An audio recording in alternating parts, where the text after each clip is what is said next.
Sekilas mirip, ternyata beda. Ini dia 5 jenis cikrak yang wajib kamu tahu.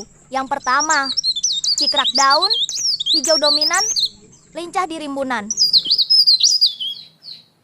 Kedua, cikrak dada kuning, dadanya terang dan mudah dikenali.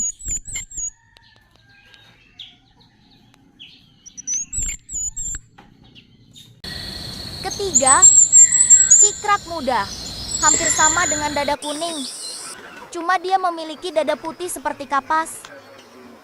Keempat, cikrak mahkota, cirinya ada di mahkota kepala dengan dada abu-abu.